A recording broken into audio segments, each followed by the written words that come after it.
Allport की trade theory which is very very important, examination में ये लॉन्ग में भी पूछी जाती है, तो समझिएगा कि ट्रेड थ्योरी ऑलपोर्ट ने क्या कहा है अपनी इस थ्योरी में।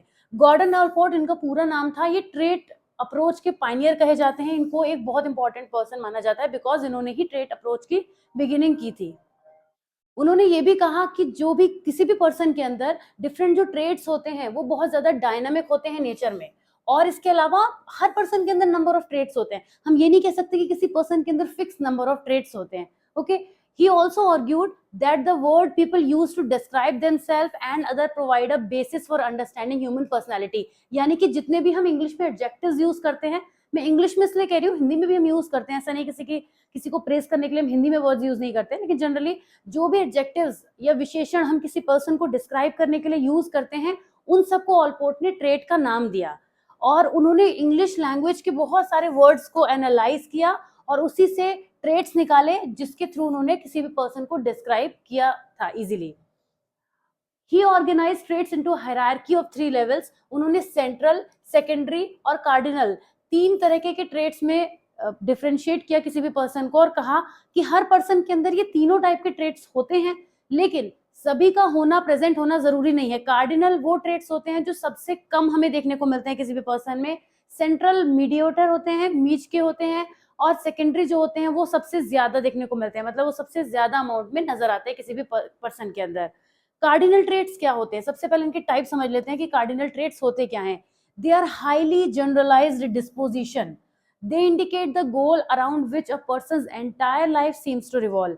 सेंट्रल ट्रेड्स, कार्डिनल ट्रेड्स वो होते हैं जो ऐसे ट्रेड्स होते हैं जब आप उस ट्रेड के बारे में बात करते हैं तो किसी बड़ी पिक्चर को आप समराइज कर पाते हैं माइंड में। जैसे कि जब हम ये कहते हैं कि वो पर्सन बहुत ज्यादा गांधीवाद दिखा रहा है, तो नेचुरली हम गांधी जी की कुछ कैरेक्टरिस्टिक्स को उस पर्सन के अंदर देखने लगते हैं। इस तरह के ट्रेड्स को हम कार्डिनल ट्रेड्स कहते हैं जो हाईली जनरलाइज्ड डिस्पोजिशंस होते हैं। They stand out at the top of the hierarchy and are collectively known as the individual's master control. जब हम हायरार्की की बात करते हैं तो क्लियरली ये हम एक पिक्चर बना सकते हैं जिसमें सबसे ऊपर नंबर पर आते हैं कार्डिनल ट्रेड्स, सबसे ऊपर आते हैं कार्डिनल ट्रेड्स, उसके बाद सेंट्रल ट्रेड्स और लास्ट में आते हैं सेकेंडरी ट्रेड्स।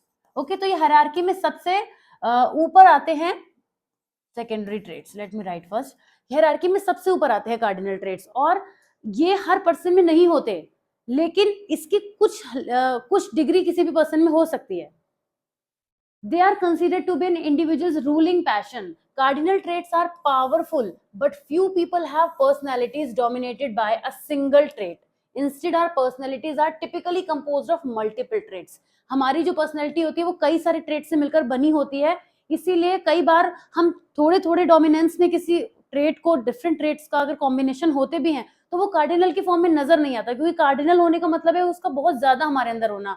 जैसे महात्मा गांधी का जो नॉन वायलेंस है, हिटलर, नाजिम, ये सब एग्जाम्पल है कार्डिनल ट्रेट्स के। अच्छा, ये तो हमने एक वर्ड यूज करा यहाँ पे एक्सप्लेन करने के लिए।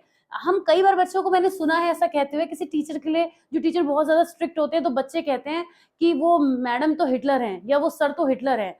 तो क्यों यहाँ पे हिटलर का मतलब क्या हो गया, वो टीचर की स्ट्रिक्टनेस को डिफाइन करने की कोशिश कर रहे हैं। तो यहाँ पर वो जिस ट्रेट की हेल्प से उस पर्सन के, यानी अपने टीचर के कैरेक्टरिस्टिक को डिफाइन कर रहे हैं, वही कार्डिनल ट्रेट होते हैं।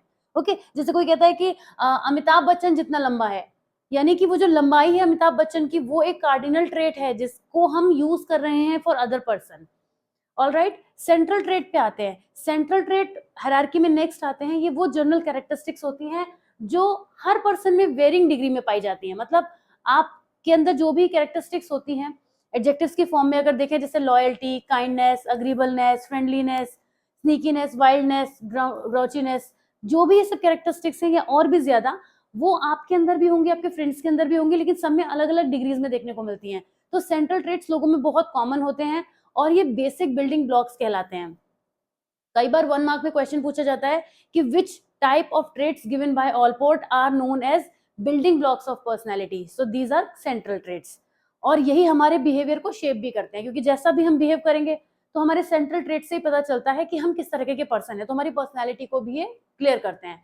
अब आते हैं सेकेंडरी ट्रेट्स पे, ये सबसे नीचे होते हैं और ये बेसिकली हमारे जो भी लाइक, डिसलाइक, प्रेफरेंसेस, ये कहलाते हैं। जैसे कि किसी पर्सन को आम खाना पसंद है, किसी को साइकिलिंग पसंद है, तो ये उसकी कैरेक्टरिस्टिक को दिखाता है, मतलब समवेयर तो पता चलता है ना किसी पर्सन के बारे में। जब कोई पर्सन आपसे ये कहता है कि मुझे फॉर एग्जाम्पल मुझे पेंटिंग बहुत पसंद है या मुझे डांस करना बहुत पसंद है, तो आप उसे एज अ डांसर परसीव करने लगते हो, आप उसे एज अ पेंटर परसीव करने लगते हो, तो ये उसकी कैरेक्टरिस्टिक आपके माइंड में बिल्ड होने लगती है। वही सेकेंडरी ट्रेट्स हैं कि जो भी हमारी लाइक डिसलाइक्स हैं, जो भी हमारी प्रेफरेंसेस हैं, जो हमें करना पसंद है, ये सब चीजें हमारी सेकेंडरी ट्रेट्स बन जाते हैं। ये ऐसे they include things like preferences and attitudes. For example, a friendly person gets angry when people try to tickle him.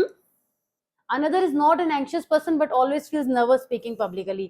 तो हमारे अंदर किसी काम को करने की जो भी एबिलिटी होती है, जिस तरीके का एटीट्यूड होता है, वो सारी चीजें भी हमारे इसमें सेकेंडरी ट्रेट्स में आती हैं। ऑलपोर्ट ने ट्रेट को इंटरवीनिंग वेरिएबल से ज्यादा समझा था, जो कि स्टिमुलस और रिस्पॉन्स की, किसी भी पर्सन के रिस्पॉन्स के बीच में होता है।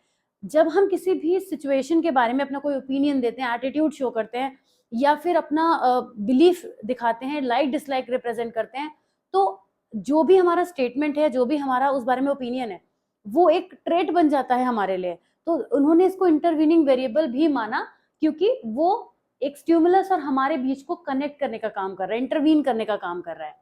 ओके।